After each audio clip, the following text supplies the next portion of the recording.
Ya, saya kira itu, saya mengucapkan terima kasih kepada media Telusur ya, News yang hari ini.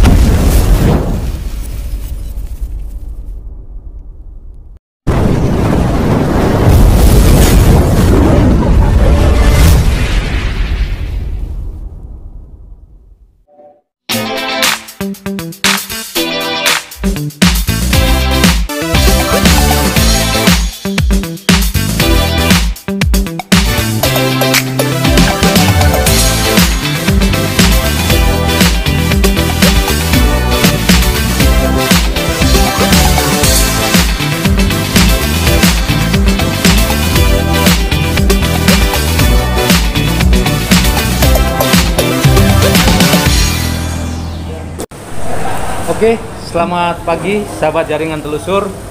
Istimewa spesial hari ini kami mewawancarai Wali Kota Bekasi, Dr. Haji Rahmat Effendi. Selamat pagi Pak Wali Kota, Pak Haji. Gimana kabar, sehat ya Pak ya? Alhamdulillah baik. Terima kasih banyak nih Pak untuk kesempatan kami bisa mewawancarai Bapak. Sama-sama, dan tentunya karena saya tahu kau non-muslim ya, saya ucapkan selamat Natal dan terima kasih banyak ini Pak atas pergantian tahun baru di 2022. Iya, kami dari tim Telusur Solusi dan media Telusur News ini hostnya untuk acara-acara yang kita jalankan Pak. Nah Pak, ada beberapa hal yang kita ingin tanya, tapi ya ini kita ingin dengar langsung dari Bapak supaya masyarakat bisa mendengarkan gitu Pak. Yang pertama, mengenai kinerja pencapaian pemerintahan Kota Bekasi di 2021, mungkin ada yang mau disampaikan Pak secara langsung kepada publik. Ya, terima kasih ya Bang Lengkong ya dari media Telusur berkenaan dengan capaian kinerja pemerintah Kota Bekasi. Jadi mengukur kinerja itu, ya, proses penjalanan pemerintahan itu ukurannya dari visi misi wali kota sebagai pejabat politik ya yang mengepalai pemerintahan, ada visi, ada misi, dan juga ada target politik. Target politiknya itu RPJMD 5 tahun ya. Dan proses 5 tahun itu tentunya terukur. Per tahunnya progresnya ya, sampai dengan capaian akumulasi dari sebuah proses yang tentunya nanti berimplikasi pada kepuasan masyarakat ya. Nah, dalam proses tahun-tahun perjalanan itu ada yang namanya rencana kerja perangkat daerah. Nah, rencana kerja perangkat daerah tahun berjalan itu ya sudah ada dikret di 44 OPD yang ada. Nah, alhamdulillah tahun ini kita laporan keuangannya saja pertengahan Desember sudah selesai. Sehingga dalam sejarahnya kita akan menyampaikan laporan keuangan pemerintah daerah unaudited itu minggu pertama di Januari. Biasanya kan April. Sehingga terjadi kelambatan pada saat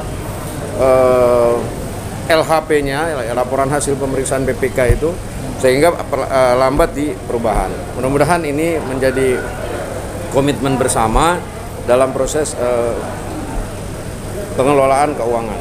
Selanjutnya apa hasil yang dicapai? Ya tentunya semakin cepat report penyelenggaraan pemerintahan itu semakin kelihatan ya.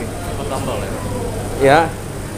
Seperti sekarang ini namanya ya, ada tambahan puskesmas 2 unit, ada gedung pengadilan negeri ya, terus ada jalan yang di Pangkalan 2 yang sudah kita bisa selesaikan, dan banyak lagi kegiatan-kegiatan fisik yang bisa dirasakan oleh warga masyarakat.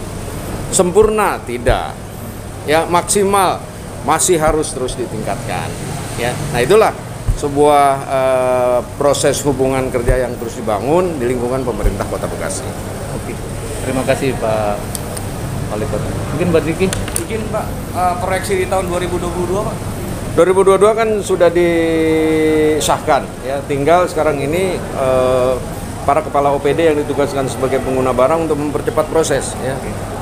Mempercepat proses pelelangan ya, pengadaan barang dan jasa, dan juga mempercepat proses melengkapi sistem-sistem dari regulasi yang diperlukan untuk proses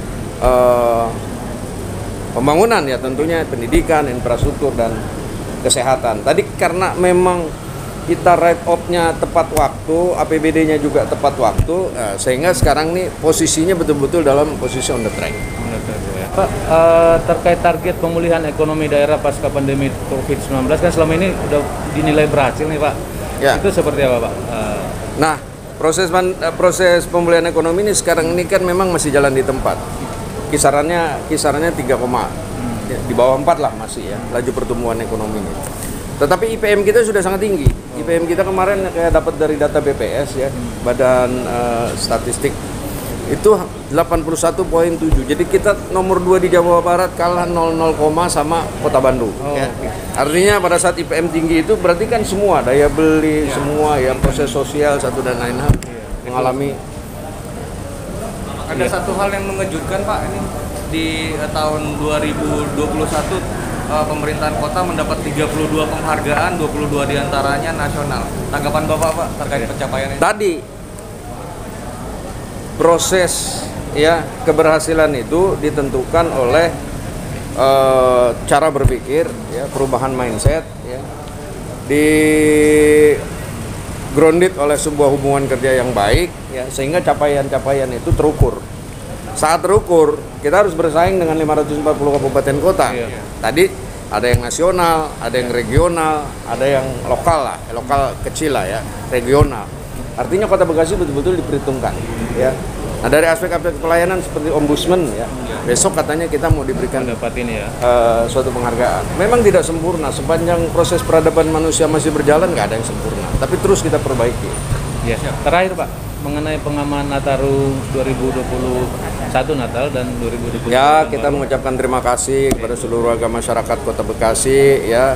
Ternyata membangun sikap toleran, saling menghargai ya satu sama lain, umat keberagaman yang ada di Kota Bekasi sudah mulai tumbuh ya. Jadi memang pemerintah ini selama ini kan berdiri di semua kaki umat ya, dan pemerintah ini harus adil. Tapi adil proporsional ya. Nah, adil proporsional itu sudah kita tunjukkan. Saya sekian hampir 23 tahun saya ikut menyelenggarakan proses pemerintahan. Baru tahun ini rasanya adem. Tenang. Ya, Pak. Ada perbedaan dari tahun-tahun yang lalu. Ya, tahun-tahun yang lalu masih ada lah. Sekarang sudah mulai tenang, sudah mulai adem. Terus saja kita bangun. Jadi tidak ada lagi yang besar, ya tidak ada lagi yang kecil. Yang ada adalah semua umat yang ada di Kota Bekasi. Dan itu sudah diapresiasi Pak ya. Sudah ditunjukkan, ya sudah ditunjukkan. Artinya kalau saya nanti mesti terima setara institut pun akan bisa jelaskan. Itulah yang sudah, karena Bekasi ini sangat heterogen, ya bukan homogen.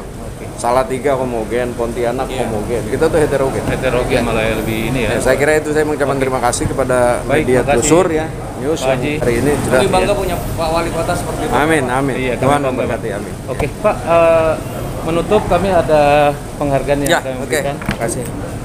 Ini dari sederhana Pak, tapi kami berikan dengan tulus hati Pak. Iya.